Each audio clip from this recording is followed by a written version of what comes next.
All right, welcome to Slasher Sunday. So now I always love doing these controversial picks of like what it is and if it's slasher.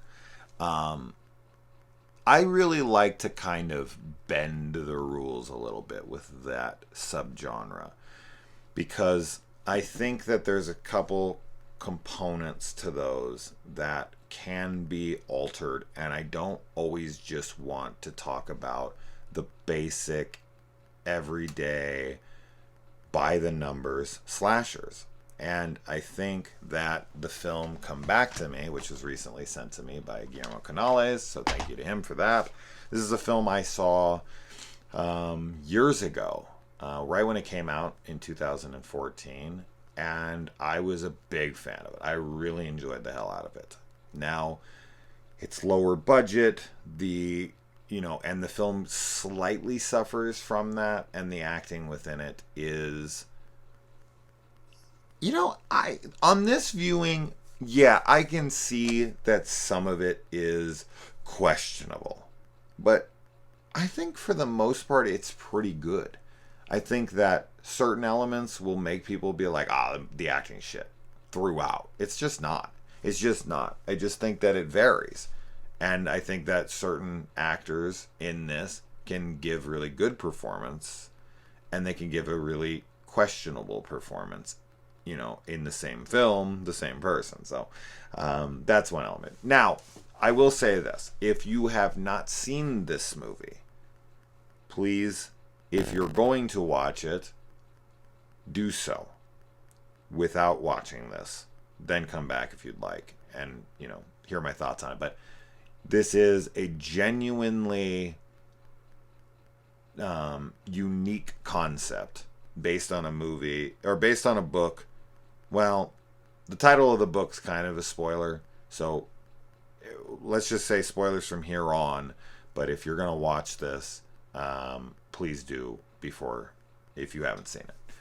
But anyway, so as far as the premise goes, the book that it was based on is called The Resurrectionist.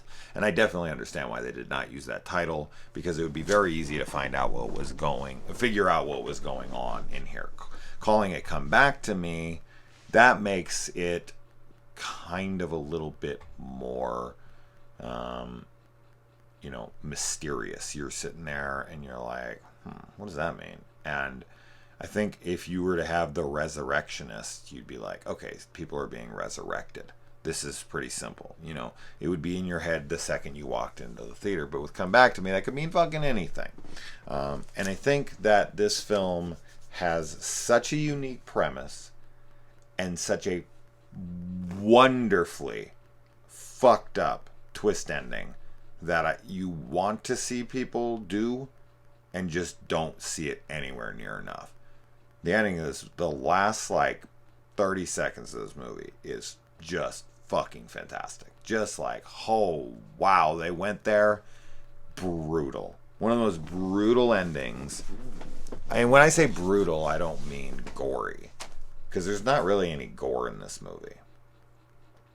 I just mean that the content, like what we know is happening, is so fucked up. It's brutal to me. But yeah, so let's talk about the movie. I on this watch, my second viewing, I liked it even more than the first viewing. I think this is great. I really enjoy the fuck out of this one. This is like the epitome of a hidden gem to me. And I think the only thing the only thing that has held this back, let's say that, is its acting. I think that if this had a little bit better of a budget and, some better actors, as I said, I don't think that these people are bad. I'm fine with this acting. It doesn't hurt the film for me personally. I still love it. But there's a lot of snobby people out there with movies, and with a film this serious, they want the acting to be top notch. Otherwise, they're going to be like, this just feels cheap. I can't get into it. I'm just not that person. Sometimes I can be, depending on how bad it is. It can be over the top horrible, and I can be like, wow. Or the movie isn't very good. I'm going to notice the bad acting or the questionable acting so much more. But with a film like this, I find to be so genuinely, um, you know, well conceived and executed. I don't mind, some of the places where maybe the execution wasn't amazing, because so much of the rest of it is. And it does feel like a cheap production. It does feel small, and independent. And I don't, that's its charm to me as well. But I do think that this would be a bigger film had it had that budget and that cast. I think people would have this be like, this would have been one of the more revered horror films of, that year, in my belief, because I think it's great. So yeah, the mom in this opening is brutalized by her husband. He is pursued by the cops, and a cop walks in, sees her body. It's mangled, mutilated. We don't see it, but we find out later that he testified that her body was fucking like torn apart. There was no way she was alive. Our main villain here goes in. He's a 14-year-old kid. He goes in and he breathes life back into his mother. Now, this is something that is done kind of secretly. We see that she springs back to life just with her feet, and we think, oh, she survived. You don't really figure out that he's doing anything to her in that moment. But as you start to piece the rest of this movie together, of course, you're going to figure out what ends up being there. So then we cut into the future, and this is when we meet our two main characters, this married couple, and this guy's making his wife breakfast in bed, or at least he tries, but she ruins that by getting up. And he spills an egg on the floor, and he uses like an entire fucking paper towel roll. And I want to punch his fucking face and make her divorce him. Why do you need 100 sheets of paper towel to clean up one egg off of the ground? Really? One sheet, clean up as much of it as you can, throw it away, take one more sheet, wipe it up, put it away, then spray your fucking stuff, then take, another one, clean that up and throw that away. Okay? That's it. You don't fucking need any more than that. People are so fucking wasteful. They're so wasteful, and it drives me insane. Anytime I go anywhere, if I can carry it out without a bag, I will. If I have my bags in my car, I'll bring them in. If I fucking, I'm always like, nope, I don't need it. And dude, they try to give me bags at like Circle K for like a drink that I bought. What the fuck is up with that? What the fuck is up with that? And then they, and then you go to Safeway or something, and they print out a receipt that's like this. I can't even fit it in the screen. It's like this fucking long for one item. And then like, oh, the one that rubs me the worst by far,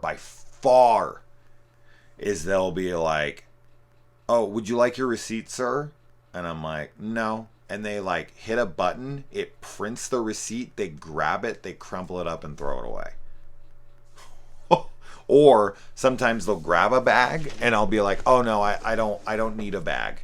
And they'll be like, okay, and they'll crumple that up and throw it away. Dude, I can't. It drives me fucking crazy. So, yeah, I'm very, very mindful of my waste. And living in a trailer like I do, you have to be. Because any trash accumulates in 2 seconds, and I have to take that somewhere very far from here. My water usage, I get my water from a well, so I have to bring it to the fucking thing. And so every time I like go to do the dishes or, take a shower or brush my teeth, I'm overly conscious of the water use. So paper towels, fucking, like literally I'm not exaggerating. He like rolls it. He must take 20 sheets to clean up one egg. when he puts it together in his hand, it's like a ball, like literally this big. God, it drove me crazy. Drove me fucking crazy. So, yeah. I've said before on here, I think, that if you want to piss me off more than anything, I mean, okay, maybe not more than anything. I'm sure there's things that could piss me off more, but for the most part, this is one of the most surefire ways to piss me off. Put on the show Hoarders. Put on the show Hoarders and make me sit there. I've talked about this before, but goddamn, man. I just had a client today tell me that she has a biohazard waste cleanup place that handles, like, cleaning up suicides, cleaning up, whatever. And she said that, one of the things they get called on is to clean up hoarder houses. And I'm just like, oh my God, you do that for a job? I can't even. I'd go in there and I'd be like, nope. I get so mad. I get so mad at clutter. I can't stand it. And waste. Anyway, all right, moving on. So she comes in the kitchen. She's trying to offer him sex. He's not interested. This, of course, makes us think he's having an affair, right? And this movie's so clever with its plot twists. So, of course, this for film always, signifies that he's going to be a cheat. And then he's at work and this girl's hitting on him and he is, it looks like he's going to be fucking her, because then he calls his wife right after and he tells her, look, I'm going to take a second shift because, I need to make money, so I'm going to stay here late. And then he doesn't come home till like way late into the morning, because she wakes up and it's morning from her first death. She then goes to her friend's house, which is like a nurse or a doctor, I'm not sure. She checks her over, then she comes home and she's sitting at the table, and then her husband like waltzes in. So he was there and it was still like daytime, and he's like, I'm gonna stay, because he went in for the day shift, then stayed for the night shift, and wasn't home until after his wife had woken up during the day, who knows what time. Then she went to her doctor friend's house, got a checkup, then came home, and then he got home from his second shift. So, of course, this just makes you go, like, dude, this guy was out fucking. Then he gets a phone call with, like, and it's like, you think he's taking it secretly, like, oh, he's getting, he's cheating. And then you find out, of course, that this is the clinic that he's been going to have his semen tested, because he has been, and it also, he's like really scared about having a kid with her. At least that's what we think, that he's backing out of their already probably agreed on position that they want to have kids.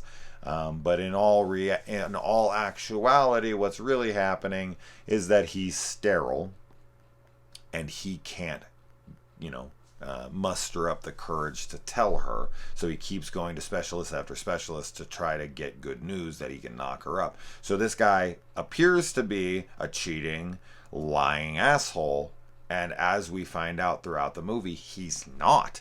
Wow. Already I'm in it. Already. They always paint men to be these cheating asshole pieces of shit, and then we have a movie here who paints him like this, and then we find out he's nothing like this, which is just great. So a lot of that stuff, really cool plot twists through there, and yeah, good stuff. I like when she brings over the cookies to this new neighbor kid, the killer in the movie, and he's like, "You didn't make these yourself?" And he's like pissed. That was pretty funny. But this is this has got to be one of the most unique killers in film. And for some reason, it reminds me, it's not of any, like, I'm not saying this is like any X-Files villain, because off the top of my mind, I don't know anybody like this, although it could happen, so correct me if I'm wrong. But this, for some reason, this feels like an X-Files villain. This seems like something Mulder and Scully would be investigating. There is something kind of like this in the X-Files. Probably why I'm thinking that. Anyways, moving on. But yeah, this has got all sorts of slasher elements to it. Stalking and multiple kills that we don't really see, but we know are happening. And the same person is getting murdered over and over and over and over again. and then just being brought back. This is almost like, it's almost like a Groundhog Day, Happy Death Day kind of movie, but she's not reliving the same day every time she dies. She's living the next day and waking up with very little memory, if not any memory, of the night before, and has to start slowly piecing together why she's starting to have these anxieties. She's dealing with the stress of her marriage and thinking that, you know, her husband doesn't want to have a baby with her, doesn't want to come home. He's dealing with the stress of thinking that she had an affair on him, because we find out that she becomes pregnant when he knows that he's sterile for sure. He has a count of 0, not low count, a 0 count. So that's a big difference between the two. But yeah, I just think the killer in this, and I now you can argue with me on slasher. I completely understand that. But I just feel like this is such a great twist on the slasher genre. You could have this be a home invasion movie, a rape movie, this or that. I mean, it's all those things. But this guy is stalking and slashing night after night after night, and he's doing it not only to her, but he's doing it to her friend, he's doing it to chicks all over town, he's doing it to his mom, he's doing it to some little girl that he lived with in town, he's doing it to fucking everybody. This guy is a total full-blown psychopath who likes to kill women and then use his gift to bring them back, and they have no real memory of what happened, and he likes to fuck them while they're asleep. This is like one of the most unique, one of the most fucked up killers that's ever been conceived of in film. And I love it. I love it. I love the premise of this movie. I love the killer and his motivations, and how all the pictures that he takes of the girls while they're sleeping, while they're dead, before he wakes them up or brings them back to life. And he takes these pictures and writes these really weird things on the back, like mommy slits her wrists. And I think those might all be his mom, or maybe not. Because his mom says she kills herself a lot, and they're Polaroid pictures, and Polaroids would have been around then. Although I don't think that much time has passed, actually, now that I think about it, so I kind of take that back. Time doesn't really play a factor here, because this kid's probably only in his 20s, and he was 14, so it couldn't even be 10 years. And the mom looks pretty similar, except for the burns on her face, of course. But I don't know who the girls are in those pictures. They're all super close up, so you can barely tell. Now, some of the pictures you can tell are our main character here, the girl, just because it's a little further away, and she recognizes herself, so it's very obvious it's her. But most of them are like just white blondes, and you're just like, who's that? Is that his mom? Is it not? I don't know. But he has it on the back saying mommy slit her wrists, and then we see a scene where she slit her wrists in the tub. But I feel like in that scene, I'm not remembering him taking a picture of her dead, but I could be misremembering that scene. Not sure, to be honest. Whatever. Doesn't matter. And that's another thing, man. That's another thing that's so fucked up in this movie. So he brings his mom back from the dead. Then he starts basically threatening her and demanding things. Otherwise, you know, he's not going to bring back the things that he kills.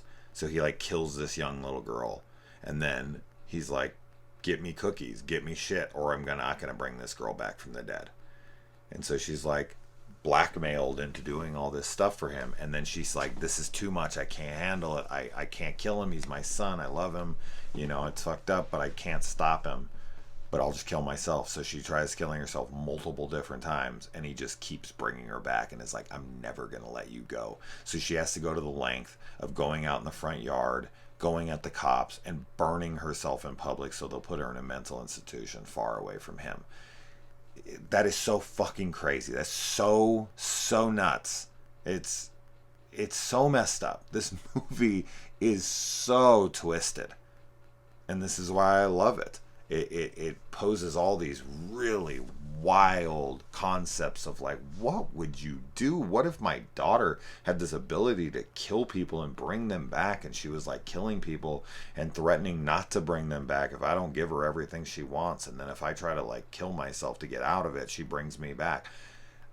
I couldn't kill my daughter. I can't really conceive of a way where I would kill my kids.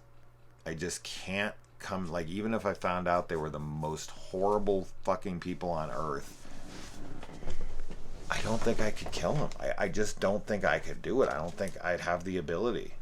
I love them too much. And I think anyone who doesn't have kids might not, understand that. Might be like, what if they're... And it's like, if you're a parent, I would assume you would be like, yeah, I couldn't do it. I couldn't do it. No matter what. I mean, I guess if she was like had a finger on the trigger of a bomb that was about to kill 1,000 people, and literally the only thing I could do was kill her. I don't know, man. I don't know.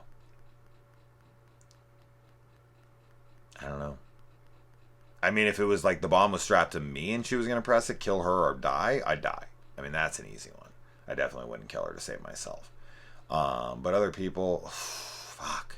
Is it 1,000 people I know? If it's 1,000 randoms, then probably not. If it's like my other, that's the only one. Like, if she's going to kill my other daughter,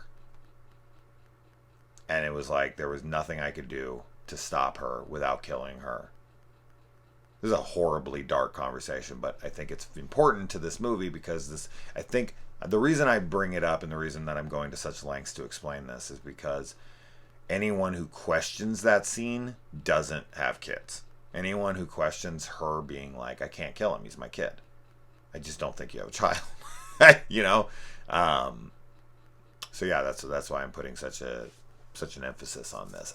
I can't conceive. Now, if my kids had powers like this and they were manipulating it and I knew they were just like evil and doing this, yeah, I mean, I think I'd go down her road. I'd be like, fuck it, I'm killing myself. I can't do it. I can't stop them, but I can stop living myself. It's a coward thing to do, but yeah, the other option is unfathomable. But then for her to just keep getting brought back, damn, just so fucked up. I like that he also like helps her out to her car and then like, uses her keys, turns around, makes an impression of it so that he can make a copy of it. And then it's like, oh, sorry, and turns around and hands it back to her. But we don't see that until later. And then we find out he's done this with 50 chicks, that he keeps doing this. This is his routine. He goes around, he becomes obsessed with women that he meets at like the supermarket, and then he follows them home. He breaks into their house, he fucks them, he kills them, and then he brings them back, and then they're none the wiser. And some of them get pregnant, and it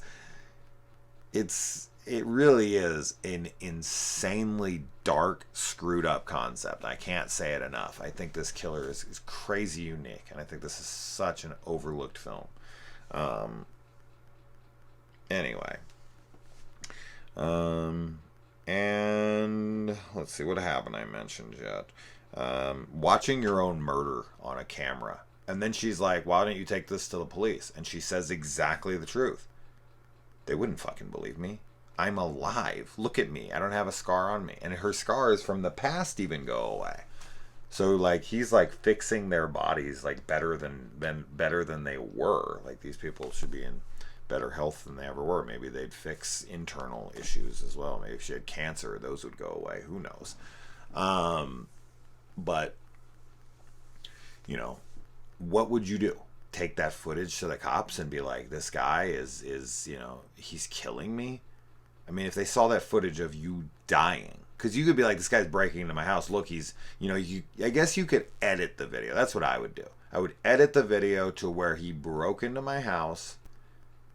He, brutalized me, and then I just cut the footage right before he kills me and be like, look, this guy's in my house. There's his face. Go get him. He's next door. And they probably would have listened. So, yeah, I guess it's technically she could have went around it. But she's too busy bashing porn and saying that it has a negative effect on the world. That's her, like, paper that she's writing or whatever. I honestly don't know how I feel about this. I don't know how I feel about this. I don't know how I feel about the porn industry and the effect that it might have on people. I definitely think, like a lot of things, it can have a really negative effect on certain people. And on other people, I don't think it has almost any effect. So, but culturally, I definitely think sexually things have changed. I definitely think younger girls from my personal experience, like when I'm with girls that were, not as exposed to pornography, like on the regular, like how it is right now with Pornhub and how readily available it is. When I'm with girls that are more my age and didn't really grow up with that, they are definitely not as inclined to do more sexually provocative things. And when I've been with younger girls, you know, uh, they are very, very skilled and sexual and open, and it very much feels like a product of pornography. Like, oh, I gotta, I'm not gonna get into details just because I don't think that you guys want to hear that kind of stuff. I mean, maybe some of you do, but I won't do it. But there's just certain specific things that I feel like have come from the porn age that I've experienced with younger women that I don't experience with women more my age. But anyways, whether or not that has some negative connotations to it, I'm sure there's an argument to be made. I don't think I think it's one of those case by case bases. But within this, she seems to have the belief that it's bad, that it's bad for society. But I'm not somebody who believes in censorship, and adults should be able to do whatever the fuck they want. So, we shouldn't take it away. It's just, it might have negative effects.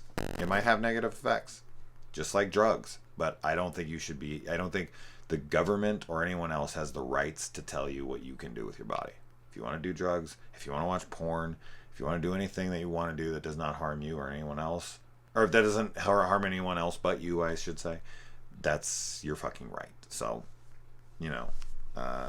that's how I feel on it. Anyways, moving on. To watching him slit a bunny's throat. Now, he brings it back. So, technically, I didn't watch an animal get murdered, but I technically did. It's really weird because this guy's like a murderer, but he's not a murderer because he brings them back and healthier than they were before. But then he rapes them, so he's definitely a rapist. And he's definitely a murderer, but he's like a takesy-backsies murderer. I don't know. It's real weird. And then he like whispers, "Come back to me," which doesn't seem to be part of the ritual, but it seems to be something that he's ritualized anyway. Like, I don't think that it has any effect because she steals his breath from him for a moment and uses it on her dead husband and brings him back. So he has the ability to steal the power for a time being, as long as you hold it in your mouth and push it in. Now, this was a stretch that she would think this and that this would work, but it did work. And I don't know how his fucking powers work, so I can't sit there and say that's stupid because the concept itself is quote unquote stupid if you're going by those standards. So I can't really say that. It is what it is. He kills a dog in this, that girl's dog, her friend's dog, and brings him back. And this is like why he stopped going to her house, but I think it's probably because he impregnated her. And then the husband in this thinks that she's having an affair on him and takes off pissed and drunk, and that makes sense because he's sterile. And it's like, what other conclusion would this guy come to? But his friend tries to, remind him like, hey man, you might produce one, and that one might just be a miracle. You don't know. You can't know until you go home and talk to your wife. So his friend tries to talk some reason into him. And then let's see. This is then when she shoots her own husband to death, and then she's like screaming at him, bring him back, and he's like, no, he doesn't deserve you. Like, it's so evil, man. It's so evil. Like, this guy has the power to bring the husband back, and he doesn't do it. And then, I mean, when she shoots him, which I really like, because it's like no hesitation, fuck you, shoots him. Don't you feel like he could have, now granted this is a stretch and he would have to have certain things on him, but with his dying breath, don't you think he could like hyperventilate, or not hyperventilate, but recirculate, I guess? How somebody like takes a bag and they like breathe into it and then suck it back in, breathe into it so they can enrich the carbon dioxide in their blood. I feel like he could do this to himself. He could bring himself back. Like if he just breathed it out and then sucked it back in, he'd be like fixed. And so he could like carry that around with him just in case he's, mortally wounded, and he could save himself before he died, And I feel like even then, though, she would like see him do that, and then he would start to heal. I would like that, though. I think that would have been cool. Had they done that to him and he pulled out something and like breathed into it and breathed back out, and then it like pushed all the bullets, and she like freaked out and was like fuck, and then just shot him in the head, like and then said something like, let's see you fucking fix that, you know so I think that might have been really cool, but it doesn't matter that it's not in here. I just wanted to point it out as an option because I want to pretend that I'm some fucking genius writer. But yeah, and then the most badass twist, the most fucked up badass twist in a movie that I've seen in a while. And when he dies, everyone he's brought back since he's went on his murderous rampage for a decade now probably dies along with him, and dies from the wounds that were inflicted upon them by him during what I can tell to be the last time they died, because she should be bleeding everywhere. As far as I could tell, it seems like he murdered her in multiple different ways with multiple different stab wounds and whatnot. So she should be bleeding from here, but it's the neck slit is the last one that she has happened to her. The bullets is the one that happened to her husband, so on and so forth. So I think it's just the last time he kills them is what gets reversed, not all of the times. I think that would have been cooler had all of her wounds from the past started appearing on her body, but maybe they thought that would confuse the audience and be like, why is this happening? But then again, like, they shouldn't be confused because every blonde around town starts dropping dead in the pool while running, I think. All these different deaths. And I love it. Like, one's getting proposed to and just starts dying. It is twisted, man.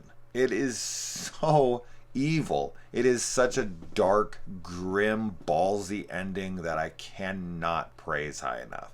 This is not a way a lot of these films would end up going, and I applaud them for it like fucking awesome, man. And this is such a cool film. This should be talked about way more. This should be beloved, and it's not, and it's frustrating. And if all your, all the reason why you don't like this is because you think the acting is subpar and that it feels a little cheaper, that's a low bar, man. I don't know, that seems real. I don't know.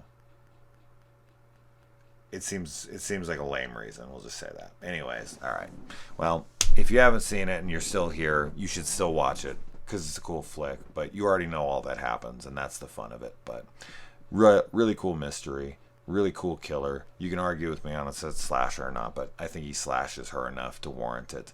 And I watched it, and I needed a slasher Sunday, so I thought it landed. I was gonna do The Rental, because that's another one where I'm like, dude, that's a straight up slasher at the end of the movie. I don't know what anyone's gonna argue against that, but and I have it sitting right here because Guillermo Canale sent me this one as well. So this might be next week, we'll see. But yeah, cool ass movie. Adios.